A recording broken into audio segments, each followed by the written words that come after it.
kita akan bahas Muhammadiyah sebagai gerakan ekonomi ya, yang sebelumnya kita tahu Muhammadiyah itu bukan hanya gerakan dakwah, tetapi banyak gerakan yang telah dilakukan oleh Perserikatan Muhammadiyah, mulai dari gerakan sosial, gerakan pendidikan, ya, pemberdayaan perempuan. Berikutnya kita akan membahas Muhammadiyah juga berperan di gerakan ekonomi ya, sebagai gerakan ekonomi.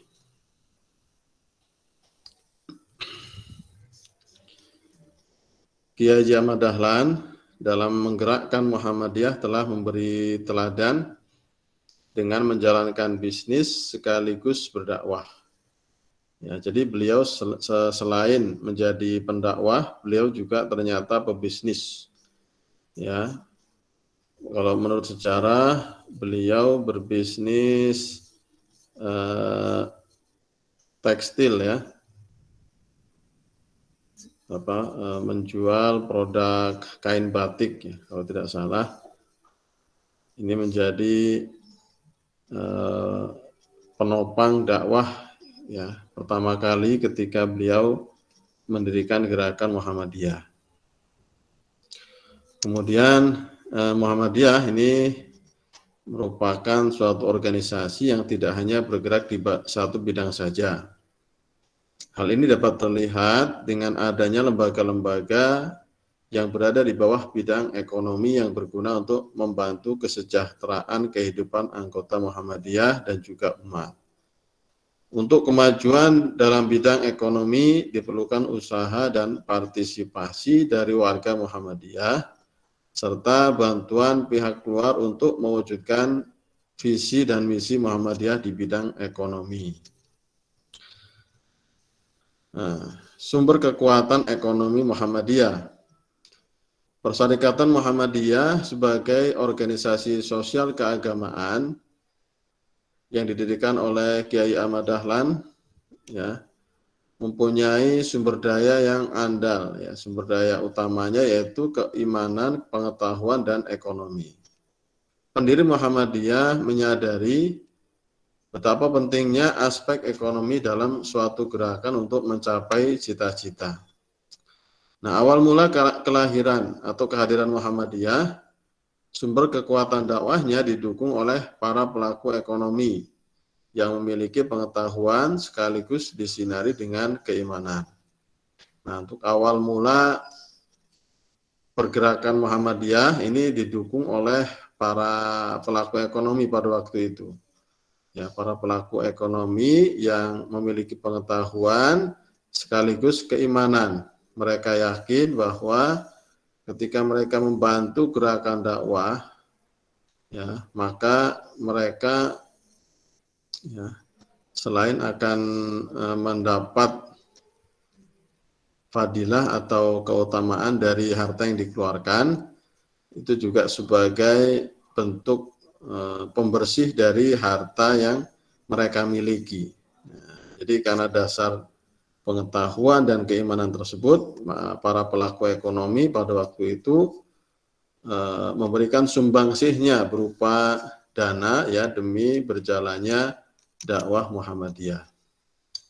Kemudian kekuatan ekonomi Muhammadiyah saat ini kita sudah mengetahui bersama, ini bisa dikatakan luar biasa ya dibandingkan dengan awal kehadiran Muhammadiyah, yang sasaran dakwahnya serba disubsidi oleh para dermawan, khususnya para pengurus. Nah, secara real ada amal usaha Muhammadiyah di bidang pendidikan. Ini juga telah memiliki kekuatan untuk menyubsidi kepentingan perserikatan dalam berbagai sumber daya, misalnya sumber daya manusia dan juga sumber daya ekonomi. Nah, inilah perbedaan. Dulu waktu awal-awal Muhammadiyah masih dibantu oleh para dermawan, para donatur. Nah, sekarang dengan banyaknya lembaga-lembaga di bawah Muhammadiyah, ini juga menjadi penopang kekuatan ekonomi. Dari amal usaha pendidikan saja, ini juga sudah memberikan sumbangsi yang cukup banyak kepada Perserikatan Muhammadiyah. Karena kalau di Muhammadiyah ini setiap amal usaha ini pasti akan memberikan perolehan dari pengelolaan itu untuk disetorkan ke pengurus atau ke pimpinan Muhammadiyah. Ya. Ini juga termasuk sumber kekuatan ekonomi saat ini ya dari lembaga-lembaga usaha yang dimiliki oleh Muhammadiyah. Selain itu juga sumber daya manusia ya dari lembaga-lembaga pendidikan, Muhammadiyah juga mencetak sumber daya manusia yang juga bisa meningkatkan kekuatan di dakwah persyarikatannya. Sumber daya tersebut ini sudah diisyaratkan di dalam Al-Quran, terutama di surat Al-Mujadilah ayat 11 ya, dan surat Al-Hujurat ayat 15. Nanti akan kita pahami ya kedua ayat ini. Nah, munculnya kekuatan dalam bidang ekonomi disebabkan oleh daya yang mendasari lebih awal, yaitu kekuatan iman dan ilmu pengetahuan. Nah, orang beriman pasti memiliki etos kerja yang baik karena ia sadar bahwa umat yang terbaik itu adalah yang mampu memberikan solusi atas masalah yang dihadapi manusia. Nah, ini kekuatan iman dan ilmu pengetahuan. Ya, ini menjadi kekuatan dasar yang dimiliki oleh orang-orang beriman, ya, sehingga mampu memberikan solusi atas masalah yang dihadapi oleh masyarakat. Nah, ini ayat dari surat Al-Mujadilah ayat 11. Niscaya Allah akan meninggikan orang-orang yang beriman di antaramu dan orang-orang yang diberi ilmu pengetahuan beberapa derajat. Ya, ayat ini menunjukkan bahwa Allah memberikan derajat yang tinggi kepada orang-orang yang beriman dan juga memiliki ilmu pengetahuan. Ya, diberikan derajat lebih dari orang-orang yang biasa, ya, orang-orang yang tidak memiliki iman dan juga ilmu pengetahuan. Kemudian di surat Al-Hujurat ayat 15, sesungguhnya orang-orang yang beriman itu hanyalah orang-orang yang percaya kepada Allah dan Rasul-Nya, kemudian mereka tidak ragu-ragu dan mereka berjuang atau berjihad dengan harta dan jiwa mereka pada jalan Allah. Mereka itulah orang-orang yang benar. Nah, ini juga menjelaskan bahwa orang beriman itu adalah yang beriman kepada Allah dan Rasul-Nya. Kemudian mereka tidak ada keraguan ya terhadap keimanan tersebut. Mereka berjuang atau berjihad dengan harta maupun jiwa di jalan Allah. Nah, inilah orang-orang yang benar. Ya, ulaika humus shadiqun. Dua ayat yang memotivasi ya para pendahulu Muhammadiyah pada waktu itu. Ini menjadi modal dasar. Ya, orang-orang yang pelaku ekonomi ya memiliki materi, mereka paham bahwa dalam berjihad ya di jalan Allah itu bukan hanya sekedar mengangkat senjata ya, tetapi juga bisa berjihad dengan harta mereka. Ya, mereka menginfakkan hartanya untuk dakwah di jalan Allah. Nilai dasar Muhammadiyah telah dituangkan dalam maksud dan tujuannya, yaitu menegakkan dan menjunjung tinggi agama Islam sehingga terwujud masyarakat Islam yang sebenar-benarnya. Nah, dari sini dapat dipahami bahwa salah satu yang menjadi program perjuangan Muhammadiyah adalah kesejahteraan masyarakat. Kesejahteraan masyarakat tentu tidak terlepas dari keterikatan atau keterkaitan dengan nilai ekonomi. Nah, ini menjadi program perjuangan Muhammadiyah.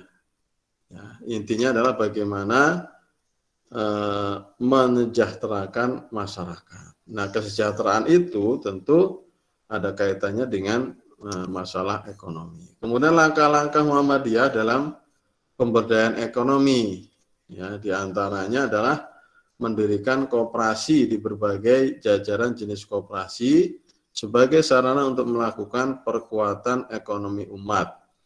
Yang kedua, mendirikan badan usaha milik Muhammadiyah dalam berbagai bidang jasa, perdagangan, pariwisata, perkebunan, perikanan, dan lain-lain. Ada lembaga keuangan untuk mendukung usaha-usaha umat, yaitu Baitul Mal wa Tamwil, BPR Syariah, koperasi, dan lain-lain. Kemudian sharing dalam berbagai perusahaan yang bonafit dan kompetitif. Membangun jaringan informasi bisnis seperti memberikan berbagai penjelasan informasi kepada warga Muhammadiyah tentang bagaimana bisnis obat, bahan tekstil, bahan kimia, rumah makan, dan lain-lain. Ya. Berikutnya dengan membangun jaringan kerjasama bisnis dengan semua pengusaha dan koperasi Muhammadiyah untuk saling membantu baik dari segi informasi, kiat bisnis maupun pendanaan. Nah, ini langkah-langkah yang dilakukan oleh Muhammadiyah dalam rangka pemberdayaan perekonomian umat. Ya, maka di beberapa amal usaha Muhammadiyah, ini terutama yang sudah maju, mereka juga memiliki income atau masukan yang lain. Mereka mempunyai badan usaha, ya, yang bergerak di berbagai bidang dari perdagangan, pariwisata, perkebunan, dan lain. Ya, seperti yang kita ketahui di UMS, ya, Universitas Muhammadiyah Surakarta, yang menjadi universitas terbaik, ya, nomor 3 di Indonesia. Ya, kemarin baru mendapat penghargaan menjadi universitas terbaik nomor 3. Ya. Ternyata di bawah UMS itu, ya, ada unit usaha yang bergerak di bidang Pertamina. Ya, jadi kampus UMS ini memiliki usaha dalam bentuk memiliki Pertamina. Ada juga yang di bidang pariwisata, ya, memiliki beberapa kamar hotel. Itu dimiliki oleh Universitas Muhammadiyah Surakarta. Belum lagi di kampus-kampus yang lain, ya. Jadi ini langkah-langkah Muhammadiyah, ya, dalam rangka pemberdayaan perekonomian. Ya, artinya di lembaga pendidikannya pun memperhatikan tentang perekonomian. Kemudian kita akan membahas Muhammadiyah dan kelas menengah, ya. Kegiatan bisnis bagi Muhammadiyah merupakan bagian yang amat penting untuk memperlancar gerakan Muhammadiyah untuk mencapai tujuan. Gerakan ekonomi akan berdampak pada pemberdayaan ekonomi warga Muhammadiyah dengan upaya menciptakan lapangan kerja dan mengatasi problem pengangguran yang semakin besar. Nah, ada 3 pendekatan yang ditempuh oleh Muhammadiyah dalam memberdayakan ekonomi masyarakat. Pendekatan itu yang pertama adalah struktural, bertujuan mempengaruhi kebijakan publik agar terbuka akses rakyat terhadap sumber-sumber ekonomi. Nah, ini namanya pendekatan struktural, ya.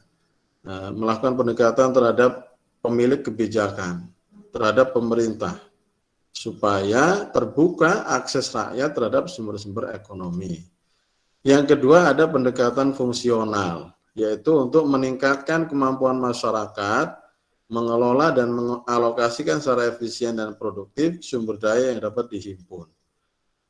Memberikan pembinaan kepada masyarakat, ya, dididik, ya, supaya masyarakat itu menjadi produktif, mampu membuat karya yang kemudian bisa bernilai secara ekonomi.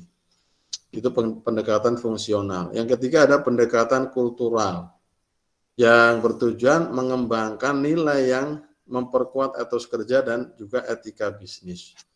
Nah, ini 3 pendekatan yang dilakukan oleh Muhammadiyah dalam upaya memberdayakan ekonomi masyarakat.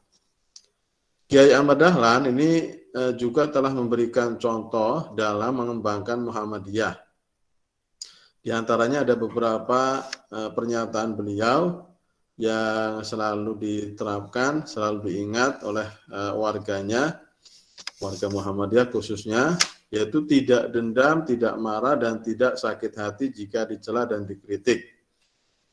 Ya, tidak dendam, tidak memiliki rasa dengki, hasad, ya, Dalam Islam juga dilarang ya perbuatan hasad itu. Hasad itu artinya kita tidak suka ketika orang lain mendapatkan kenikmatan, orang lain mendapatkan sesuatu yang menyenangkan. Ya, berharap bahwa kenikmatan tersebut bisa berpindah kepadanya. Itu namanya hasad atau bisa dikatakan dendam. Tidak marah. Nah, ini juga sesuai sejalan dengan pesan dari Rasulullah agar kita jangan marah, ya. La tasdab walakal jannah. Nah, itu dalam hadis seperti itu. Janganlah engkau marah, maka bagimu surga. Ya. Karena marah ini ketika seseorang marah ini bisa melakukan hal-hal yang bertentangan dengan syariat Islam. Ya, orang akan susah mengendalikan ya ketika dalam kondisi marah. Ya, maka pesan dari Kiai Ahmad Dahlan agar kita jangan mudah marah, menahan emosi, mengendalikan emosi.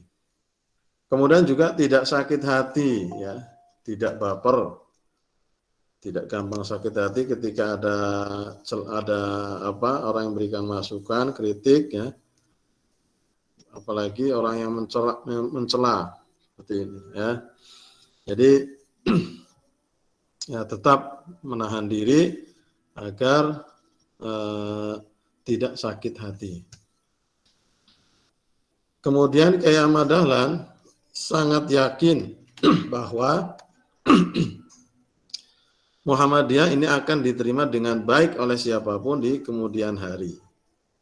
Apabila diberikan penjelasan secara rasional, metode yang baik dan disertai petunjuk dari Allah Subhanahu wa taala. Banyak kisah yang dialami oleh orang-orang yang dulunya sangat anti dengan Islam, anti dengan Muhammadiyah, kemudian berbalik menjadi pembela dan penggerak yang sangat produktif bagi misi Islam dan Muhammadiyah. Ya. Ini jadi Kiai Ahmad Dahlan dulu ya ketika mendirikan Muhammadiyah, beliau tidak mengira Muhammadiyah akan bertahan sampai selama ini. Sudah berusia sekitar 109 tahun, sudah 1 abad lebih. Dan beliau juga tidak mengira kalau Muhammadiyah akan sebesar sekarang seperti sekarang ini. Namun beliau memiliki keyakinan pada waktu itu, ya. Di zaman seperti itu, di zaman penjajah, ya, ketika beliau mendirikan Muhammadiyah, beliau ada satu keyakinan bahwa nanti Muhammadiyah pasti akan diterima, ya, diterima oleh masyarakat luas ketika diberikan penjelasan secara rasional, kemudian metode penyampaian yang baik, nah, namun yang lebih penting disertai petunjuk atau hidayah dari Allah Subhanahu wa taala.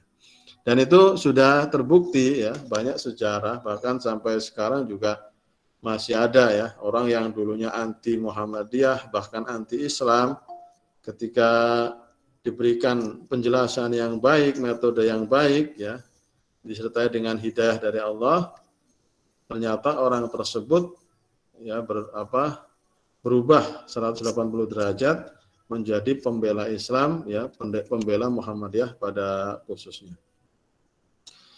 Pesan Kiai Ahmad Dahlan adalah hidup-hidupilah Muhammadiyah dan jangan mencari hidup di Muhammadiyah. Ya, ini sering ya diterapkan sampai saat ini. Ya, ini menunjukkan bahwa dalam pesan ini ada makna tauhid. Ya, bahwa beraktivitas melalui wadah Muhammadiyah dalam rangka ibadah dengan penuh keikhlasan. Ketika menghidupi Muhammadiyah ini jangan berniat untuk mencari hidup di Muhammadiyah, tetapi harus mengikhlaskan, ya, mengikhlaskan hatinya, ya, membesarkan Muhammadiyah dalam rangka ibadah, dalam rangka mencari ridha Allah Subhanahu wa taala. Pesan berikutnya, hendaklah engkau tidak gampang melibatkan diri dari perebutan tanah sehingga bertengkar dan berselisih, apalagi bertengkar dan berselisih di muka pengadilan. Jika itu kau lakukan, maka Allah akan menjauhkanmu memperoleh rezeki dari Allah. Perkara yang sampai berurusan dengan pengadilan dikarenakan manusia-manusia yang berpengetahuan mengandalkan rasionalitasnya, sementara sisi ruhaniyahnya sangat lemah. Nah, ini yang ditekankan, ya, diwasiatkan oleh Ahmad Dahlan, jangan mudah terlibat ya dalam perebutan tanah, ya, bertengkar, berselisih, apalagi sampai dibawa ke pengadilan hanya untuk memperebutkan tanah. Ya. Muhammadiyah dengan dukungan masyarakat kelas menengah di bidang ekonomi ini mempunyai tugas yang dilematis. Karena sebagian dari apa yang telah dihasilkan itu diperoleh dengan sistem ekonomi yang masih diperdebatkan. Gaya hidup kelas menengah itu cenderung hedonis atau menganggap kesenangan dan kenikmatan materi sebagai tujuan utama dalam hidup. Sehingga untuk mengarahkan pada perilaku ekonomi yang islami relatif terdapat kendala. Nah ini Muhammadiyah dengan dukungan masyarakat kelas menengah secara ekonominya, ya. Karena masyarakat menengah ini cenderung memiliki kehidupan atau gaya hidup yang hedonis. Masih menganggap bahwa kesenangan itu apabila memiliki materi yang banyak. Nah, jadi ukurannya dari materi saja. Nah, ini orang kelas menengah ya dalam ekonominya. Ini menjadi dilema. Kemudian pasang surut gerakan ekonomi Muhammadiyah. Pasang surut dalam gerakan ekonomi, dalam gerakan Muhammadiyah, hal ini yang menjadikan bahan introspeksi diri Muhammadiyah dalam melihat kelemahan dalam bidang ekonomi. Ya, ini kelemahannya berkisar, yang pertama terlambat atau tidak meningkatnya kualitas dan intensitas pengelolaan masjid dan amal usaha secara optimal dan secara baik. Yang kedua, abai atau lalai dalam menjaga aset milik sendiri. Itu kelemahannya. Tidak selektif dalam menerima anggota atau mereka yang bekerja di amal usaha dan kurang pembinaan. Yang keempat, kurang atau tidak memiliki militansi yang tinggi, berkiprah apa adanya dan berbuat sendiri-sendiri atau tanpa tertarik dengan kepentingan Muhammadiyah. Ada lagi kelemahannya, yaitu lebih tertarik pada urusan politik dan hal-hal yang bersifat mobilitas diri, serta tidak peduli pada kepentingan dakwah dan menggerakkan Muhammadiyah. Kurang solid dan konsolidasi gerakan, kurang komitmen atau pemahaman dan pengkhidmatan terhadap misi serta kepentingan Muhammadiyah. Nah, ini beberapa kelemahan ya ketika Muhammadiyah ini ingin menggerakkan gerakan ekonominya. Nah, Muhammadiyah ini memiliki peluang ekonomi yang sangat potensial sekiranya mampu mengelolanya dengan baik. Sebagaimana pernah dicontohkan oleh Kiai Ahmad Dahlan, yaitu berdakwah sambil berbisnis. Keberhasilan beliau dalam menjalankan bisnisnya karena meneladani apa yang dilakukan oleh Rasulullah, yaitu kejujuran dan skill dalam transaksi jual beli. Ya.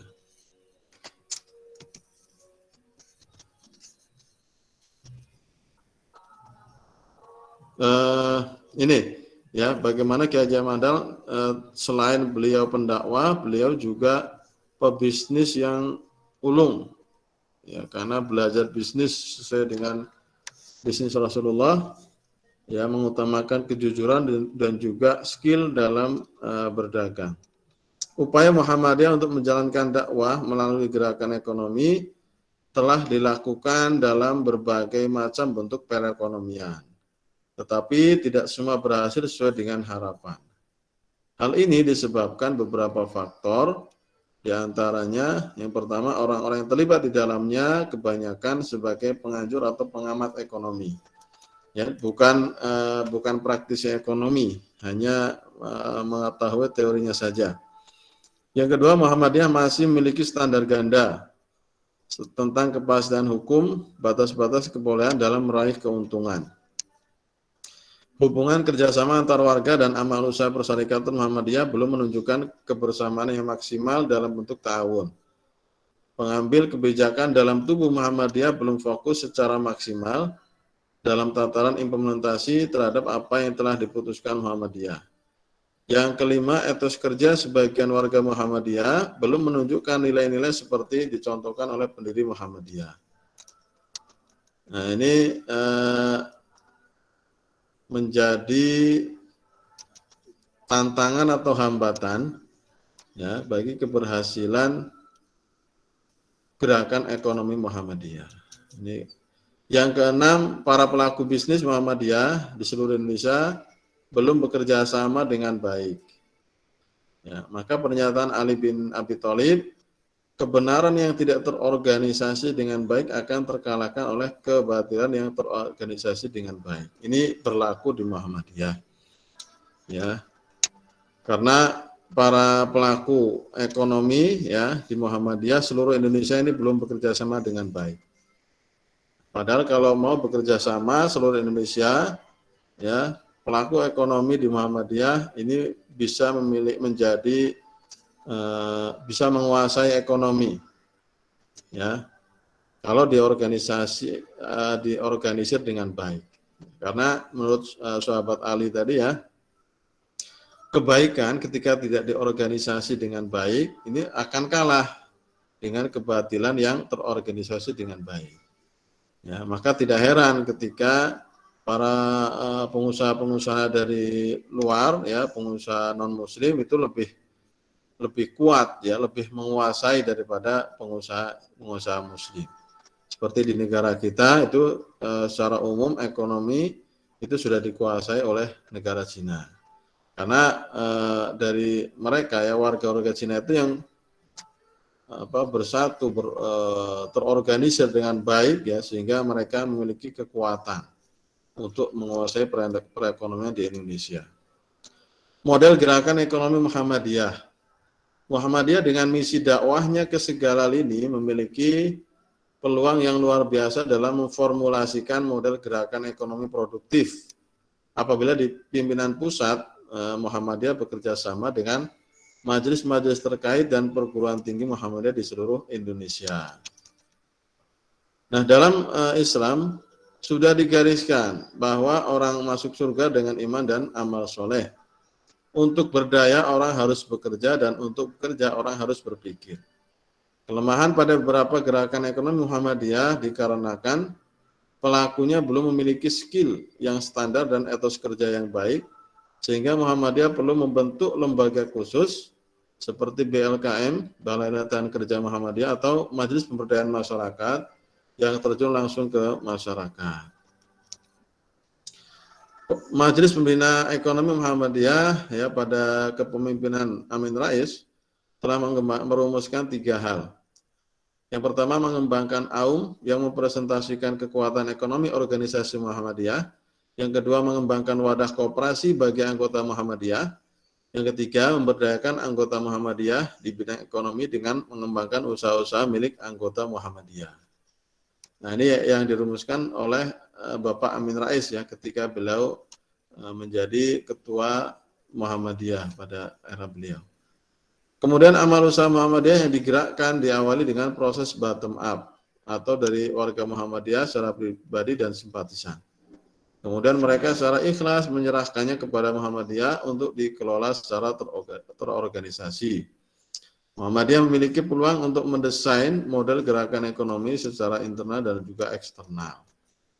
Secara internal yaitu melibatkan anggota Muhammadiyah dan keluarganya, anggota Orto Muhammadiyah dan keluarganya, dan amal usaha Muhammadiyah dengan segala perangkatnya. Secara eksternal, anggota Muhammadiyah pasti memiliki relasi dengan dunia luar. Begitu pula dengan amal usaha Muhammadiyah, otomatis memiliki hubungan dengan lembaga-lembaga lain. Nah, kedua potensi di atas sebagai lahan garapan ekonomi perlu dikelola oleh Muhammadiyah secara profesional dengan memposisikan pada 3 bagian, yaitu produsen, penyalur, dan juga konsumen. Untuk berdakwah amar ma'ruf nahi mungkar, apabila dilihat pada kecenderungan manusia modern, peluang yang sangat efektif adalah melalui bidang ekonomi. Ya, demikian materi tentang Muhammadiyah sebagai gerakan ekonomi, ya. Intinya bahwa dari sini kita tahu bahwa Muhammadiyah ini juga perhatian terhadap masalah perekonomian umat. Tidak hanya di bidang sosial, pendidikan, ya, pemberdayaan perempuan, justru juga memikirkan tentang perekonomian masyarakat, ya.